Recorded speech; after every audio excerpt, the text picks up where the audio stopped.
인터라켄 인근 크라티겐 마을의 살레 숙소를 떠나 우리는 체르마트로 향하는 기차에 올랐습니다.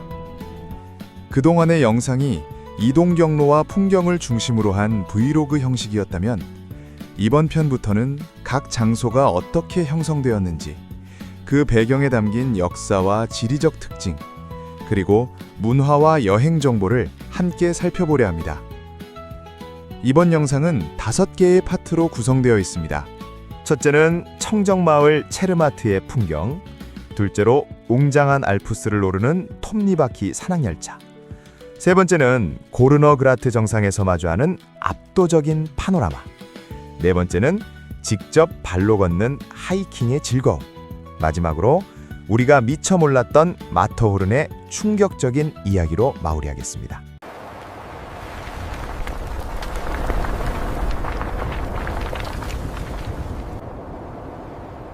해발 1608m, 발레주의 깊은 골짜기에 자리 잡은 체르마트. 이곳에 발을 딛는 순간 가장 먼저 느껴지는 것은 고요함입니다. 1961년부터 내연기관 차량의 진입을 금지해온 덕분에 이곳은 매연 대신 맑은 공기가, 자동차 소음 대신 전기 택시의 낮은 구동음만이 거리를 채우고 있습니다. 하지만 이 평화로운 풍경 뒤에는 치열했던 생존과 변화의 역사가 숨겨져 있습니다. 오늘날 체르마트에는 매년 약 200만 명의 방문객이 찾아옵니다.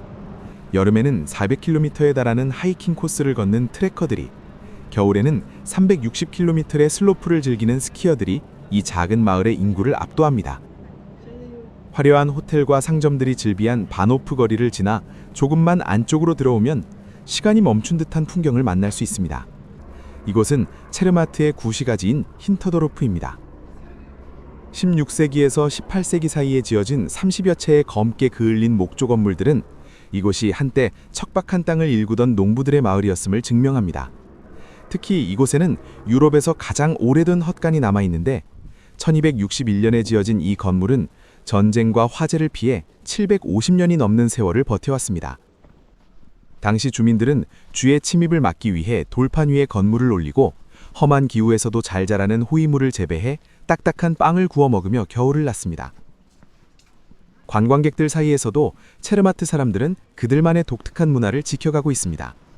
이들은 여전히 고대 독일어의 형태가 남아있는 독특한 왈서 방언을 사용하며 여름엔 검은 얼굴이 특징인 검은 코 양들을 고르너그라트 언덕에 방목합니다.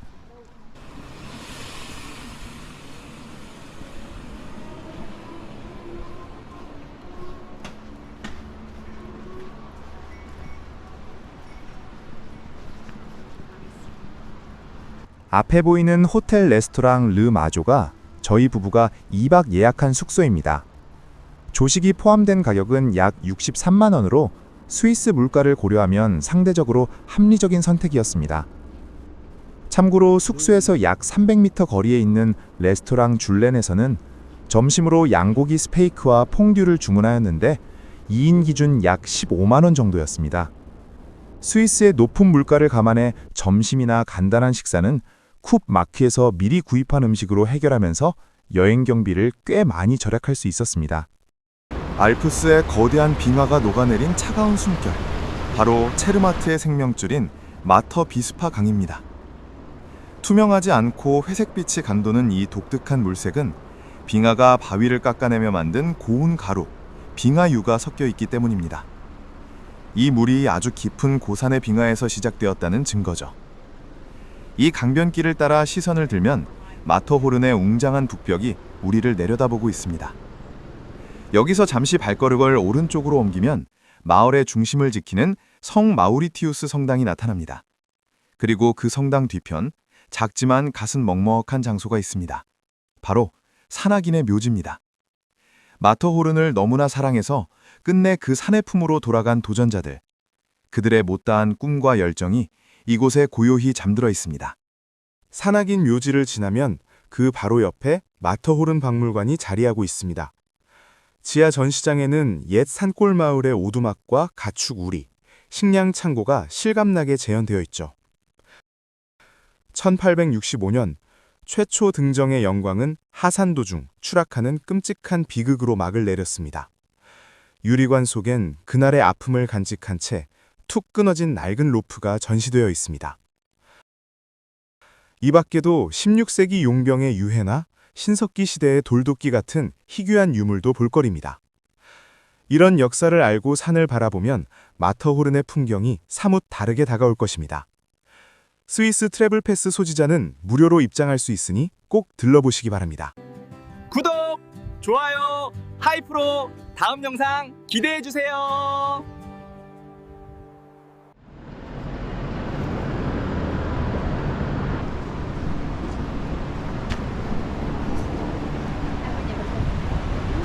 지금 제가 서 있는 이 작은 다리는 체르마트에서 가장 뜨거운 곳, 바로 일출과 일몰의 명당입니다. 새벽녘 어둠을 뚫고 솟아오른 마터호른의 봉우리가 붉은 황금빛으로 타오르는 황금호른의 장관을 보기 위해 전 세계 여행자들이 이곳으로 모여들죠. 해질녘이면 보랏빛 황혼이 감도는 장엄한 실루엣이 또 다른 감동을 선사합니다. 찰나의 순간을 담으려는 사람들의 설렘과 낮은 탄성이 교차하는 곳. 이것은 체르마트가 선물하는 가장 아름다운 기다림의 장소입니다. 나는 호텔 침대에서 누워서 마터호른을 마주하는 행운을 얻었습니다. 창가 가득 차오르는 영봉의 모습은 한 폭의 그림 같았습니다. 오늘 우리 부부는 해발 1604m의 체르마트 역을 출발해 해발 3089m 고르너그라트 정상으로 향합니다. 스위스 트래블 패스 덕분에 50% 할인된 가격, 2명 23만 4천 원의 현장 티켓팅을 마쳤습니다. 마터호른 전망으로 유명한 오른쪽 좌석은 이미 만석. 아쉬운 대로 왼편에 앉았지만 그 걱정은 곧 기우가 됩니다. 창밖으로 펼쳐지는 파노라마는 어느 쪽이든 가리지 않고 장엄합니다. 이 철길 아래에는 치열한 투쟁과 땀의 역사가 숨어 있습니다. 1896년 스위스의 고르너그라트 철도 회사가 그 중심에 있었습니다. 1890년대 건설 초기 체르마트의 산악 가이드와 짐꾼들은 이 철도가 생계를 위협한다며 격렬히 반대했습니다. 그 결과 투입된 1000여 명의 노동자 대부분은 스위스인이 아닌 이탈리아 출신이었습니다. 여기에 독일의 정교한 기술력이 더해집니다. 독일 엔지니어 아우구스트 하그의 설계로 당시로서는 혁명적인 세계 최초의 전기 톱니바퀴 철도가 탄생했습니다. 이 고르너그라트 철도의 진짜 놀라운 점은 개통 당시부터 회생제동이라는 혁신적인 친환경 기술을 사용해왔다는 사실입니다. 하행열차가 내려오며 발생하는 제동 에너지를 전기로 전환해 다시 전력망으로 돌려보내고 그 에너지는 다른 상행열차의 동력으로 활용됩니다. 고르너그라트 철도는 하나의 유럽 합작품입니다. 스위스의 자본 위에 독일의 기술이 설계를 그리고 이탈리아 노동자들의 강인한 팔다리가 단 2년 만에 이 기적을 완성했습니다. 창밖으로 스쳐가는 투박한 바위들마다 그들의 거친 숨결이 아직 남아있는 듯합니다.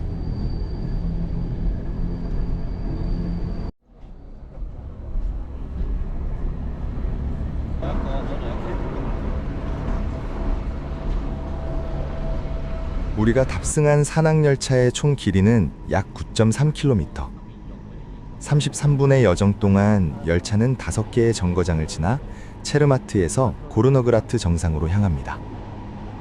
핀델바흐, 리펠알프, 리펠베르그, 로텐보덴, 그리고 종착역 고르너그라트입니다.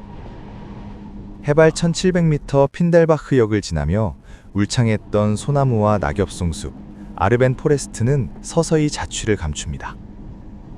2211m 리펠알프를 넘어서면 나무가 더 이상 자라지 못하는 수목한 개선, 트리라인을 돌파합니다. 리펠베르그까지 이어지는 구간은 여름이면 검은 코양들이 한가로이 풀을 뜯는 전형적인 알프스 초원지대. 그리고 해발 2800m 로텐모덴을 지나며 풀 한 폭이 자라지 못하는 황량한 바위와 빙하의 땅, 태고의 알프스가 마침내 그 민낯을 드러냅니다. 이윽고 열차는 해발 3089m 고르너브라트 역에 도착합니다. 인간의 숨결이 닿는 마지막 선에서 알프스의 시간과 마주하는 순간입니다.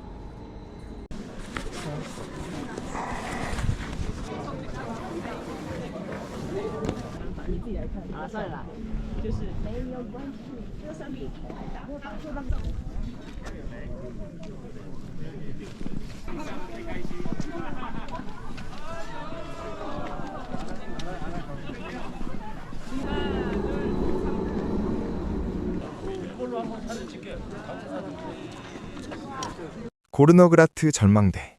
시선을 압도합니다. 마터호른과 스위스 최고봉 몬테로자를 비롯해 무려 29개의 4000m급 알프스 병봉, 그리고 거대한 고르너 빙하가 빚어내는 장대한 파노라마가 펼쳐집니다. 그 중심에는 스위스 알프스에서 가장 높은 곳, 해발 3100m에 자리한 쿨름 호텔 고르너그라트가 우뚝 서 있습니다. 1907년에 완공된 100년이 넘는 역사의 호텔입니다. 호텔 두 탑에 설치된 천문 관측돔, 마터호른을 가상으로 비행하는 멀티미디어 체험관, 황금빛으로 빛나는 역사적인 기관차 골든 스팟은 이곳을 찾은 이들에게 잊지 못할 경험을 선사합니다.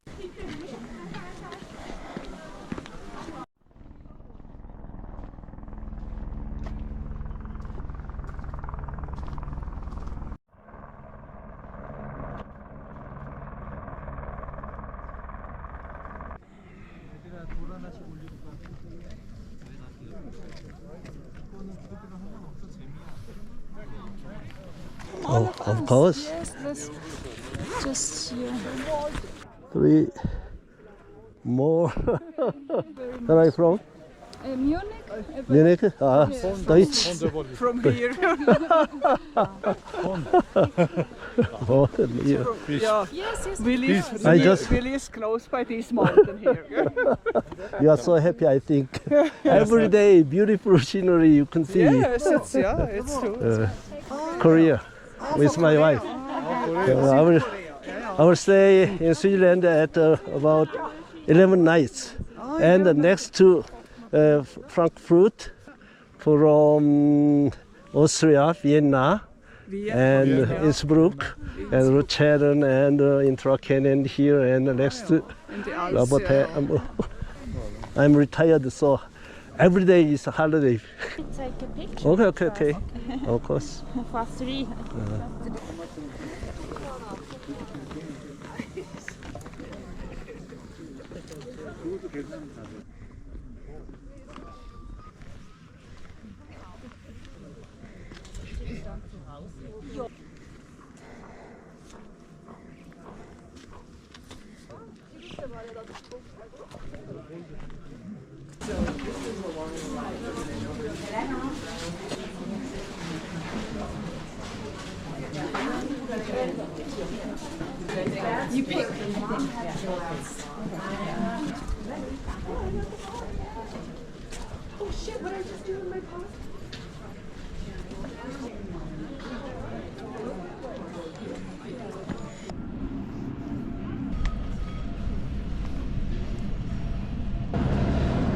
톱니바퀴 열차.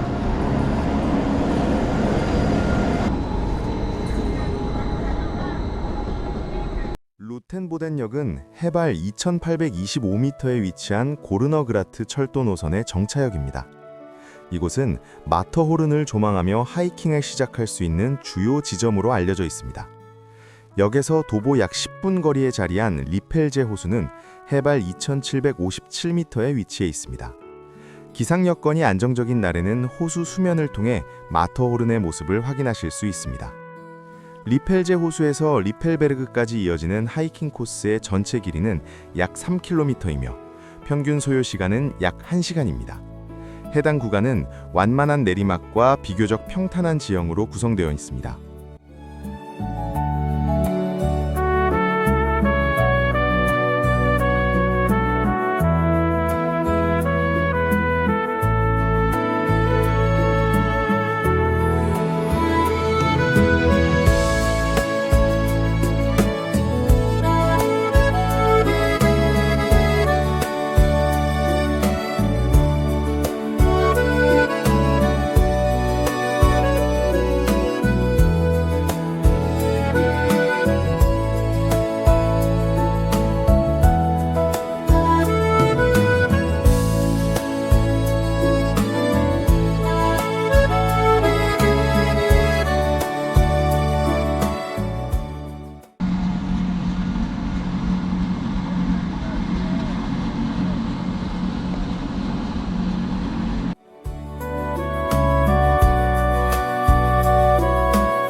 하이킹 트레일 주변에서는 알프스 고산지대에 서식하는 야생 식물을 관찰하실 수 있습니다.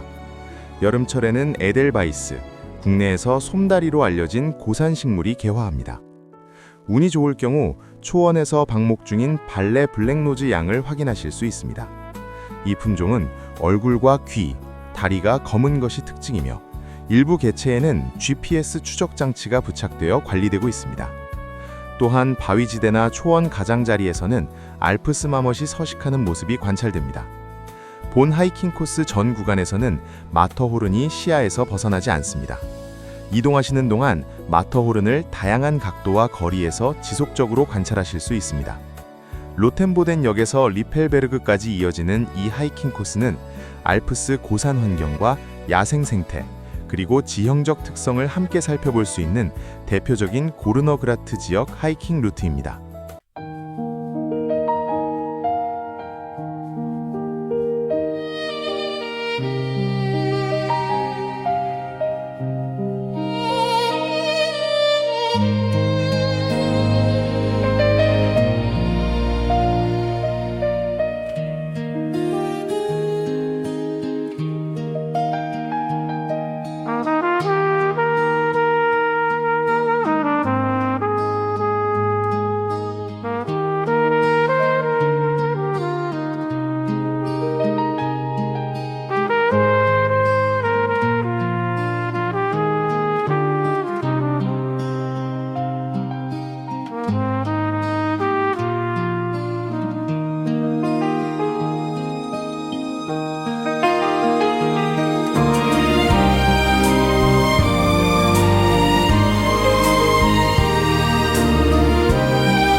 해발 2211m. 이곳은 고르너그라트 철도의 중간 정차역인 리펠알프역입니다. 리펠알프 리조트로 가는 방법은 두 가지가 있습니다. 첫 번째는 도보 이동입니다. 역에서 리조트까지는 약 5분 정도, 짧지만 숲길을 따라 걷는 산책로가 이어집니다. 이 길은 낙엽송과 소나무숲 사이로 조성되어 있어 걷는 동안 마터호른의 모습을 가까이에서 감상할 수 있습니다. 흙길 위를 천천히 걷다 보면 고산지대 특유의 맑은 공기도 자연스럽게 느껴집니다. 두 번째 방법은 리펠알프 트램입니다. 역 바로 옆에서 탈 수 있는 작은 전차로 유럽에서 가장 높은 곳을 오가는 트램으로 알려져 있습니다. 숲길 사이를 따라 조용히 움직이는 이 트램은 걷기가 부담스러운 여행객에게 편안한 이동수단이 됩니다. 도보로 이동하든 트램을 이용하든 모든 길은 해발 2222m에 위치한 리펠알프 리조트로 이어집니다. 아름다운 자연과 오랜 알프스 관광의 역사가 함께 남아있는 이곳은 체르마트 여행에서 잠시 쉬어가기 좋은 고산 휴식지입니다.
초원의 뿔이라는 의미의 마터호른은 해발 4,478m에 이르는 알프스의 명봉으로 스위스 발레주와 이탈리아 아우스타 계곡의 국경에 우뚝 솟아 있습니다. 이 산이 특별한 이유는 긴 능선에 속하지 않고 주변과 단절된 고립된 형태의 산 중의 산이라는 점입니다. 거의 완벽한 피라미드 모양의 내면은 북, 동, 남, 서, 나침반의 네 방향을 놀라울 정도로 정확히 가리키고 있습니다. 그러나 이 아름다운 형상은 단순한 풍경이 아니라 대륙 충돌의 흔적입니다. 약 5천만 년 전 아프리카 대륙판과 유라시아 대륙판이 충돌하면서 알프스가 형성되었고, 그 과정에서 아프리카판의 일부가 유럽판 위로 밀려 올라왔습니다. 그 결과 마터호른 정상부는 아프리카 대륙에서 기원한 단단한 편마암으로 이루어져 있어 지질학적으로는 유럽 위에 얹힌 아프리카의 산이라 불립니다. 이후 수백만 년에 걸친 빙하의 침식이 둥근 언덕이던 산을 날카로운 호른, 즉 빙식 천봉으로 조각해냈습니다. 빙하는 암석을 뜯어내고 갈아내며 네 방향의 벽을 만들었고, 그 교차점에 오늘날의 표족한 정상이 남았습니다.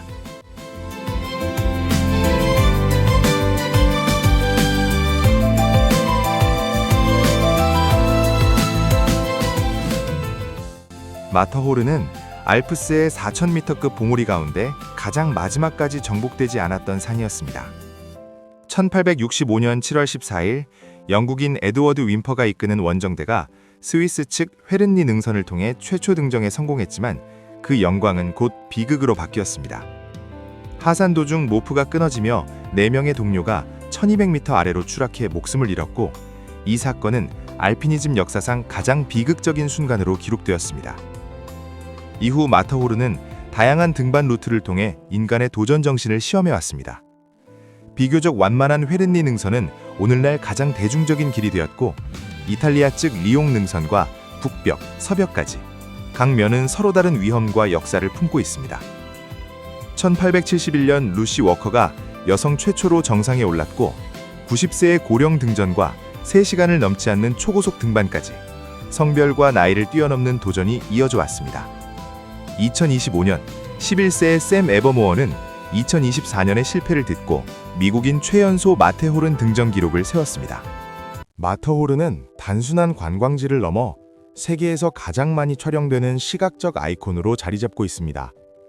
고립된 피라미드형 산세는 호수에 비친 반영을 통해 완벽한 대칭의 미학을 만들어내며 리펠제와 슈텔리제, 그리고 이탈리아의 라고블루는 그 상징적인 장변을 담을 수 있는 대표적인 명소로 꼽힙니다.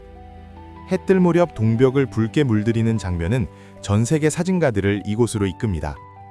관광의 맥락에서 마터호른은 국경을 가르는 장벽이 아니라 스위스와 이탈리아를 잇는 연결의 중심이 되고 있습니다.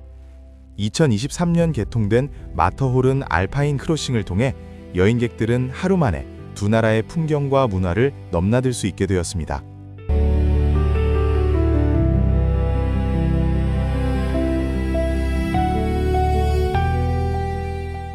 마터호른은 산 중의 산이라 불리며 전 세계가 공유하는 시각적 원형이 되었습니다. 토블론 초콜릿의 상징처럼 국가 이미지를 대표하는 로고로 활용되어 왔습니다. 등반이 시작되기 전 마터호른은 공포와 전설의 대상이었습니다. 사람들은 이 산을 인간이 범접할 수 없는 영역으로 여겼습니다. 1902년 정상에 십자가가 세워지며 두려움의 산은 숭배와 성찰의 공간으로 변화했습니다. 마터호른은 예술가들에게도 깊은 영감을 주었습니다. 20세기 초 관광 포스터에서 팬데믹 시기의 희망 메시지에 이르기까지 이 산은 시대마다 새로운 의미를 담아왔습니다. 마터호른은 오늘날까지도 강력한 문화적 상징으로 남아 있습니다.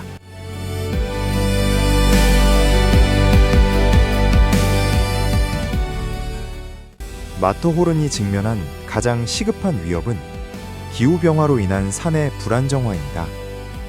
기온 상승으로 영구동 토층이 녹으며 암석을 지탱하던 결합력은 약해지고 붕괴 위험은 커지고 있습니다.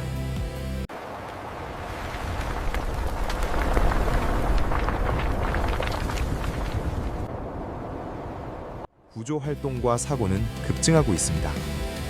500명 이상이 이 산에서 목숨을 잃었으며 2025년에는 한국인 등반가의 사망 사고도 있었습니다. 마터호른은 이제 자연의 상징을 넘어 인간의 책임을 묻는 시험대가 되고 있습니다.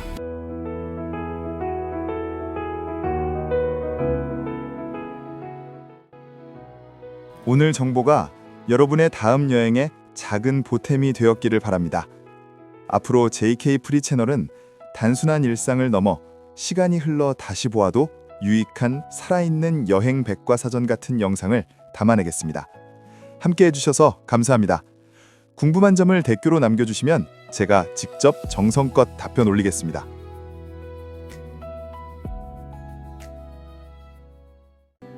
구독, 좋아요, 하이프로 다음 영상 기대해 주세요.